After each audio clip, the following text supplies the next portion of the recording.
Electric വണ്ടി എടുത്തവർക്ക് പണി വരുന്നുണ്ടാ. ഈ വാഹനങ്ങൾ ചാർജ് ചെയ്യുന്നതിനുള്ള നിരക്ക് കുത്തനെ കൂട്ടി. വൈകുന്നേരം 4 മണിക്ക് ശേഷം മറ്റൊരു നിരക്ക്. വൈകുന്നേരം 4 ശേഷം ഈ വാഹനങ്ങൾ ചാർജ് ചെയ്യുന്നതിനുള്ള നിരക്ക് കുത്തനെ കൂട്ടി KSEBിയുടെ 63 ചാർജിംഗ് സ്റ്റേഷനുകൾക്കാണ് ഇത് ബാധകം. കേന്ദ്ര സർക്കാരിന്റെ മാർഗനിർദ്ദേശപ്രകാരമുള്ള സർവീസ് ചാർജ് കൂടി ഈടാക്കാൻ തീരുമാനിച്ചതോടെ പല സ്വകാര്യ ചാർജിംഗ് സ്റ്റേഷനുകളേക്കാൾ കൂടുതൽ തുകയാണ് ഇവിടങ്ങളിൽ നൽകേണ്ടി വരുന്നത്. സ്വകാര്യ ചാർജിംഗ് സ്റ്റേഷനുകൾക്ക് ഇപ്പോൾ ഏകീകരിച്ച നിരക്കില്ല.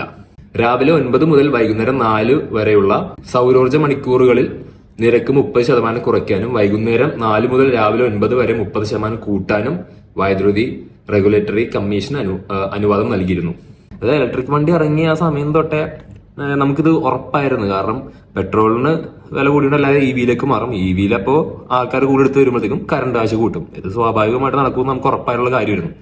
അപ്പൊ എന്താണെങ്കിലും ഇപ്പോ EVയുടെ ചാർജ് കൂടി തുടങ്ങി. ഇനിയിപ്പോ EV എടുത്തവർക്കാണ് കൂടുതൽ അറിയാൻ പറ്റുള്ളൂ എത്രത്തോളം അവരത് ബാധിക്കുന്നുണ്ട് എന്നുള്ളത്. അപ്പൊ EV ഉപയോഗിക്കുന്ന ആളുണ്ടെങ്കിൽ താഴെ കമന്റ് ചെയ്യുക നിങ്ങളുടെ ഇപ്പോഴത്തെ നിരക്ക് എങ്ങനെയുണ്ട്, കൂടിയോ ഇല്ല എന്നുള്ളത്, മുതലാവുന്നുണ്ടോ ഇല്ല എന്നുള്ളത്.